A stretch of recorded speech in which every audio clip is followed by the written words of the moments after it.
নমস্কার বন্ধু, sport pencil চ্যানেলের আরো একটি নতুন ভিডিওতে আপনাকে স্বাগত জানাবো।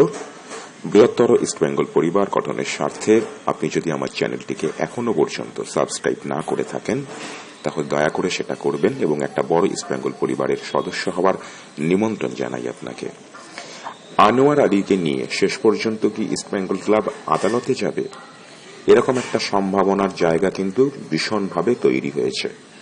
আসছি বন্ধু সে প্রসঙ্গে, শীর্ষকর্তা কি বলছেন, কিরকম ভাবনা চিন্তা নিয়েছে, বা আনোয়ার আলীকে নিয়ে শেষ পর্যন্ত ফেডারেশনের সিদ্ধান্তের কি প্রভাব পড়তে পারে, সেসব বিষয় নিয়ে গুরুত্বপূর্ণ আপডেট দেওয়ার আগে একটা খবর বলি, যে খবরটা শুনে একজন ইস্টবেঙ্গল সমর্থক হিসাবে আপনি হয়তো খুব একটা খুশি হতে পারবেন না। মাঝমাঠের ভরসা মাদিও তালাল কিন্তু তার দেশ ফ্রান্সে ফিরে গেছেন। শোনা যাচ্ছে তিনি চোট পেয়েছেন। আরেকটা মহল থেকে এমন কথাও শোনা যাচ্ছে যে তিনি পারিবারিক কোনো ব্যক্তিগত কারণের জন্য দেশে ফিরে গিয়েছেন। কোনোটারই নির্ভরযোগ্য সত্যতা যাচাই করা যায়নি, তবে সব থেকে বেশি যে খবরটা উঠে আসছে সেটা হচ্ছে যে তালাল চোট পেয়েছেন, এ কারণেই তার দেশে ফিরে যাওয়া। যদি এটাই সত্যি হয় তাহলে দেখা যাচ্ছে যে মরশুম সবে শুরু হয়েছে, গোটা 3-4 ম্যাচ মাত্র খেলা হয়েছে, তার মধ্যে ইস্টবেঙ্গল দলের একাধিক ফুটবলার ক্লেটন সিলভা আসার খবর যে তিনি সুস্থ হয়েছেন, মাঠে নামার মতো সম্পূর্ণ ফিট হয়ে না মাঠে নামার মতো পরিস্থিতি তাই তৈরি হয়েছে। এর আগে তিনিও ছোটাঘাতে জর্জরিত ছিলেন। নন্দকুমারের কথা বলবো, রাকিবের কথা বলতে হবে, নিশু কুমারের কথা বলতে হবে। এরকম একাধিক ফুটবলার বন্ধু মরশুম শুরুতেই, যেটা কিনা মরশুমের শেষের দিকে ঘটে থাকে, এবারের ইস্টবেঙ্গল দলে দেখা যাচ্ছে মরশুম শুরু হতে না হতেই আইএসএল এর ঢাকে এখনো কাটিয়ে পড়েনি। আগামী 16 তারিখ ইস্টবেঙ্গল তাদের প্রথম ম্যাচ খেলতে নামবে, তার আগে কিন্তু চোটাঘাতে রীতিমতো লাল হলুদ শিবির বিধ্বস্ত। প্রশ্ন হচ্ছে যে কেন এত চোটাঘাত আসছে, কি কারণের জন্য আসছে। 1 মাসেরও বেশি সময় ধরে কোচ তার দলকে অনুশীলন করাচ্ছেন এবং ম্যাচে চোট পাচ্ছে ফুটবলাররা তা কিন্তু নয়। আমরা যদি ভালোভাবে ভেবে দেখি যে ফুটবলাররা অনুশীলনেই চোট পাচ্ছেন এবং যে কটা খেলা আমরা ইস্টবেঙ্গলের খেলতে দেখেছি, আপনি বন্ধু বলুন তো যে দলটার 90 মিনিট একই ধারার শারীরিক সক্ষমতা বজায় রেখে খেলা এই দলের কোন ফুটবলারের কিন্তু শরীরী ভাষায় আমরা দেখতে পাইনি।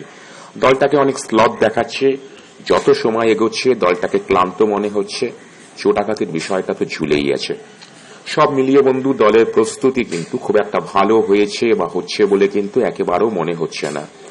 টানা 2খানা ম্যাচে হার, যে 2টো ম্যাচে জয়লাভ পাওয়া গেছে বিদেশিবিহীন তথাকথিত দুর্বল দলের বিরুদ্ধে।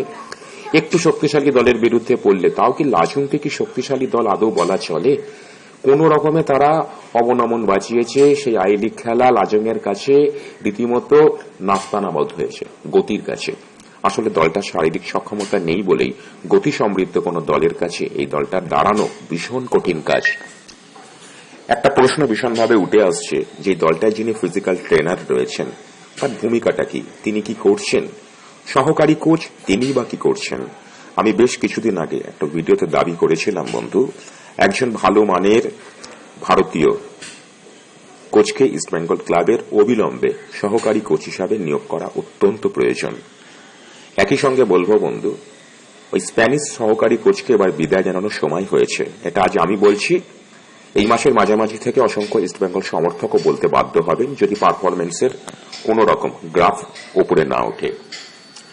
তার কারণ হচ্ছে এই দলটা কিন্তু একে তো 2টো প্রান্ত সলিড নয়, তার মধ্যে যদি শারীরিকভাবে ফুটবলাররা যদি অক্ষম থাকে, যদি মরশুমের শুরুতেই ম্যাচ খেলতে না খেলতেই যদি চোট আঘাতে কাবু হয়, তাহলে বন্ধু এই দলটার কিন্তু ভবিষ্যৎ খুব একটা উজ্জ্বল বলে কি আপনাদের মনে হচ্ছে? আসবো পরের প্রসঙ্গে, সব থেকে গুরুত্ব আনোয়ার আলীকে নিয়ে, যে শেষ পর্যন্ত ইস্টবেঙ্গল ক্লাব অপেক্ষা করছে ফেডারেশন এই আনোয়ার আলীকে নিয়ে কি সিদ্ধান্ত জানায়।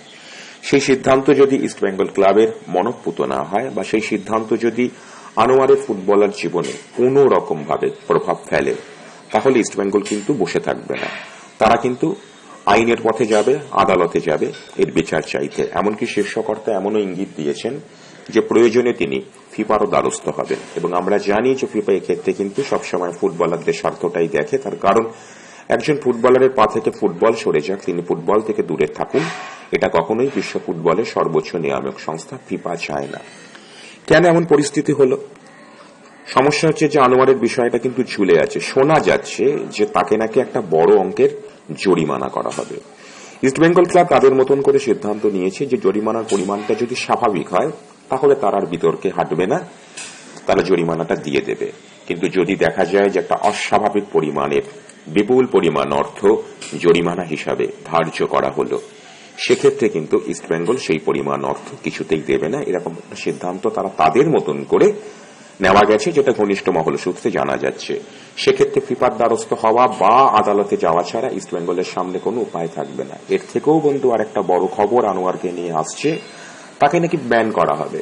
এটাও বন্ধু বলবো যে অসমর্থিত সূত্র অনুযায়ী সমাজ মাধ্যমের বিভিন্ন জায়গা থেকে বন্ধু সংবাদ পরিবেশনকারী সংস্থাগুলোর কাছ থেকে আমরা জানতে পারছি, দেখতে পাচ্ছি যে আনোয়ার আলীকে সাসপেন্ড করার একটা ভাবনাও নাকি ফেডারেশনের আছে। আসলে ফেডারেশন কি ভাবনা নিয়েছে, কি সিদ্ধান্ত নেবে, এ বিষয়ে কারো পক্ষে সুস্পষ্টভাবে এই মুহূর্তে দাঁড়িয়ে কিছু বলা সম্ভব নয়।